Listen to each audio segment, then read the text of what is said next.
Asian countries में most of the families joint family system में रहती हैं, जहाँ एक से ज़्यादा वॉशरूम्स होते हैं। वॉशरूम चाहे एक हो या एक से ज़्यादा हो, लेकिन वॉशरूम में साबुन होना लाजमी होता है। और जब इस्तेमाल होने के बाद साबुन छोटा सा रह जाता है, या तो वो साबुनदानी में पड़ा रहता है, या फिक जाता है, या फिर हम उसे साबुन के साथ ही चिपका के किसी ना किसी हद तक इस्तेमाल करने की कोशिश करते हैं। अस्सलाम वालेकुम यूट्यूब फैमिली, कैसे हैं आप सब। उम्मीद करती हूँ आप सब खैरियत से होंगे और अपना बहुत ख्याल रख रहे होंगे। यहाँ आप बचे हुए छोटे छोटे साबुन देख सकते हैं। हम इन्हीं से हैंड लिक्विड सोप बनाएंगे आज। बहुत कम वक्त में बन जाता है, पहली बात। दूसरी बात ये कि जब हमारे घर में जो बच्चे हैं ना, वो साबुन भी इस तरह से इस्तेमाल करते हैं कि साबुनों को दो हिस्सों में तकसीम कर देते हैं। अगर उन्हें हैंड लिक्विड सोप दो तो वो इतना ज़्यादा ज़ाया करते हैं कि आपको दुख होता है कि यार ये बहुत ज़्यादा साबुन ज़ाया कर रहे हैं, लिक्विड ज़ाया कर रहे हैं। तो हम क्यों ना इन्हीं बचे हुए साबुनों से हैंड लिक्विड सोप बना लें। इस तरह से अगर इफ़ इन केस बच्चे ज़ाया भी करें तो आपको अफसोस नहीं होगा। तीसरी बात ये है कि अब महंगाई इतनी ज़्यादा होती जा रही है कि हम लग्जरी आइटम्स को परचेज़ करने से हिचकिचाते हैं। हम चाहते हैं कि हमारी पहले बेसिक नीड्स पूरी हो जाएं। तो क्यों ना हम ये हैंड लिक्विड सोप घर पे तैयार कर लें, जो कि बहुत कम वक्त में बहुत कम कीमत में तैयार हो जाता है। बल्कि आप समझें इस पर कॉस्ट आती ही नहीं है। दूसरी बात, अगर कुछ लोगों को लगता है कि भाई हम क्यों ये टूटे फूटे साबुन इस्तेमाल करें, इसका क्यों हैंड लिक्विड सोप बना रहे हो, इसमें भी जर्म्स हो सकते हैं, तो आप एक साबुन का 1 पार्ट ले लें। यानी कि आधा भी सोप नहीं लेना, आपने आधे से भी कम सोप लेना है हैंड लिक्विड सोप बनाने के लिए। उस इतने छोटे पार्ट से भी आप काफ़ी ज़्यादा हैंड लिक्विड सोप तैयार कर सकते हैं घर पे। सबसे पहले हमने करना ये है कि हमारे पास जितने भी छोटे छोटे साबुन हैं, हमने उन्हें कद्दूकश कर लेना है। अगर आप कद्दूकश नहीं करना चाहते, ग्रेड नहीं करना चाहते, तो आप उसे छोटे छोटे पीसेस में छुरी की मदद से काट लें। क्योंकि हमने साबुन को ना हल्का सा गर्म करना है, पकाना नहीं है, सिर्फ गर्म करना है। तो गर्म करने के दौरान ना वो खुद ब खुद डिज़ोल्व हो जाएगा। इसलिए आप परेशान ना होइए। अगर आप नहीं ग्रेड करना चाहते, आप उसे क्या कहते हैं, छोटे छोटे पीसेस में कट कर लें। मैंने इस तरह से ग्रेड कर लिया और मैं बाकी छोटे छोटे पीसेस को भी साबुनों के ग्रेड कर लूँगी और वो कुछ इस किस्म की शक्ल इख्तियार कर जाएंगे। अब आपने जब इन्हें ग्रेड करना है तो उसके बाद आपने करना यह है कि आपने एक फ्राई पैन ले लेना है। उस फ्राई पैन में आपने पानी को हल्का नीम गर्म करना है। यानी कि अगर 1 मिनट बाद ये गर्म हो जाए ना पानी, तो आपने इसमें साबुन शामिल कर देना है। साबुन शामिल करने के बाद आपने इसे सिर्फ 5 मिनट गर्म करना है, पकाना नहीं है। धीमी आंच पे, मीडियम फ्लेम पे आपने इसे पकाना है। बिल्कुल भी आपने इसे बॉईल नहीं देना है। यानी कि यह जैसे ही आपको लगे कि पानी इस हद तक गर्म हो गया कि उसमें साबुन डिज़ोल्व हो जाएगा, तो आपने चूल्हा बंद कर देना है। साबुन के मेरे पास छोटे छोटे पीसेस रह गए थे कद्दूकश करने के बाद, वो भी मैं इसमें शामिल कर दूंगी और इसे मैं 5 से 7 मिनट कुक करूंगी। यहाँ आप देख सकते हैं, जैसे ही आहिस्ता आहिस्ता पानी गर्म होना शुरू होगा, इसमें साबुन डिज़ोल्व होना शुरू हो जाएगा। लेकिन एंड पे कुछ पार्टिकल्स रह जाएंगे जो मुकम्मल तौर पे डिज़ोल्व नहीं होंगे। और आपने 5 से 7 मिनट इसे हल्का गर्म करने के बाद, पानी इतना गर्म हो, पके नहीं साबुन, साबुन को पकाना नहीं है। क्योंकि अगर आपने साबुन को पका लिया तो वो बहुत थिक हो जाएगा, वो दोबारा से एक साबुन में कन्वर्ट हो जाएगा। हमने उसे साबुन में कन्वर्ट नहीं करना, हमने उसे लिक्विड की शेप देनी है। इसलिए हमने फिर उसे चूल्हे से उतार लेना है और उसे ठंडा करना है। उसमें साबुन को मिक्स करते जाना है और ठंडा करते जाना है। जब वो एक हद तक ठंडा हो जाए तो हमने उसे ग्राइंड कर लेना है। अगर आपके पास मिक्सर है, आप इसे मिक्सर में ग्राइंड कर लें। अगर आपके पास हैंड मिक्सर है तो हैंड मिक्सर से आप उसी पतीली में उसे ग्राइंड कर सकते हैं।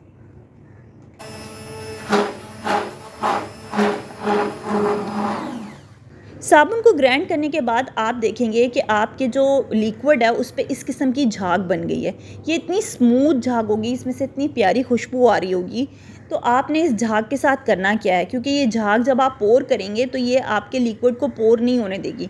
इसलिए इस झाग के साथ करना क्या होगा, ये मैं आपको बताती हूँ। अभी आप इसमें शामिल करें 1 चम्मच ग्लिसरीन। ये ग्लिसरीन किसी भी शॉप से मिल जाती है, मेडिकल स्टोर से मिल जाती है, बहुत कम कीमत पे मिल जाती है। इस ग्लिसरीन को शामिल करने का मकसद क्या है? इस ग्लिसरीन को शामिल करने का मकसद ये है कि जब जो साबुन आखिर में रह जाते हैं ना, उनको जब आप यूज़ करें तो उसकी वजह से आपके हाथ बहुत ज़्यादा ड्राई हो जाते हैं। अगर आप इस लिक्विड में ये 1 चम्मच ग्लिसरीन शामिल कर लेंगे ना, तो आप यकीन मानिए आपको इस हैंड लिक्विड सोप को यूज़ करने के बाद आपके हाथ ड्राई नहीं होंगे। अच्छा, यहाँ मुझे डिटॉल की खुशबू बहुत पसंद है, इसलिए मैं इसमें 1 चम्मच डिटॉल का शामिल करूँगी। इससे इसमें एक खुशबू इन्हांस हो जाएगी। क्योंकि जो बचे हुए साबुन होते हैं उसमें इतनी खुशबू रह नहीं जाती है, इसलिए हम उसमें एक एसेंस के तौर पे 1 चम्मच डिटॉल शामिल करेंगे।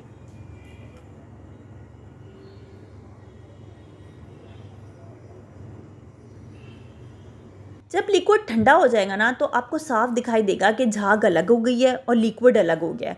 अब हमने करना ये होगा कि जितनी भी झाग होगी ना उसको हमने उतार के किसी एक अलग बर्तन में निकाल लेना होगा, और बाकी जितना जो लिक्विड होगा ना उसे हमें दोबारा से ब्लेंड करना होगा ताकि वो यकजान हो जाए।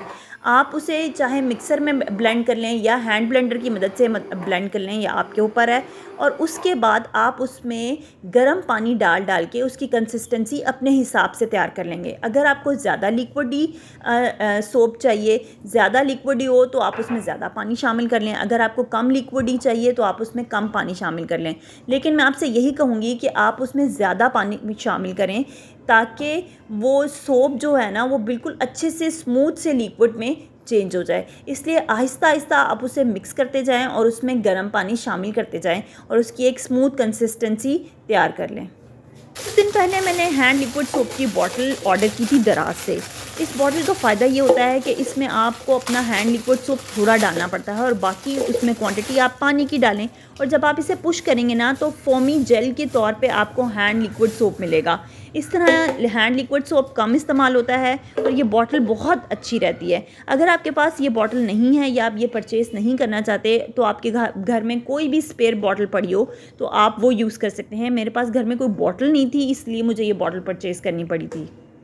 तो बस फिर आपने इस बॉटल में अपना हैंड लिक्विड सोप पोर कर लेना है। बस आपने इसे फुली पोर नहीं करना है, हाफ़ पोर करना है। जब हाफ़ पोर हो जाए बाकी उसमें पानी शामिल करें और उसे खूब अच्छे से हिला लें।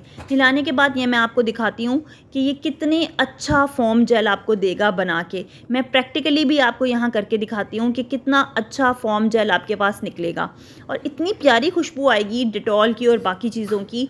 यहाँ देखिए मैंने इसे निकाला और ये फोमी शेप पे निकलेगा। हालांकि हमने इसमें से तमाम फोम निकाल के एक अलग बर्तन में कर ली हुई थी, और उस फोम का हम क्या करेंगे ये भी मैं आपको बताती हूँ। साबुन के ऊपर से जो हमने झाग उतारी थी उसे भी ज़ाया मत कीजिए, उसे भी आप इस्तेमाल कर सकते हैं। पुराने किसी बर्तन में गर्म पानी लें, उसमें आप किचन टॉवल्स भिगो दें, या आपके पास किचन में जो साफ़ियाँ होती हैं जो हम किचन में इस्तेमाल करते हैं वो उस गर्म पानी में भिगोएं और उसमें वो साबुन की झाग शामिल कर दें। ये भी एक तरह से साबुन होता है, इसे आप इसमें भिगो दें, आपकी टॉवल्स भी धुल जाएंगी। या आप कोई और चीज़ धोना चाहते हैं आप उसमें वो इस साबुन की झाग से धो सकते हैं। इसे ओवरनाइट छोड़ना चाहें ओवरनाइट छोड़ दें, या फ़ौरन धोना चाहते हैं फ़ौरन धो लें। इस तरह से ये आपकी साबुन की झाग भी ज़ाया नहीं होगी। हम यहाँ पे एक ज़रूरी बात कर लेते हैं कि हम जिस भी बर्तन में साबुन को ब्लेंड करेंगे, यानी कि उसके जो लिक्विड को ब्लेंड करेंगे, चाहे वो मिक्सर जार हो, जग हो, या फिर ये पॉट हो, हैंड ब्लेंडर का पॉट हो, आपने उसमें पानी फुल भर लेना है और उसमें 1 चम्मच शामिल करना है सिरका और 1 चम्मच शामिल करना है बेकिंग सोडा। ये मैं क्यों कर रही हूँ? ये मैं इसलिए कर रही हूँ कि इससे होगा ये कि जिस बर्तन में आपने वो ब्लेंड किया होगा ना उसमें एक साबुन की मखसूस स्मेल आना शुरू हो जाती है।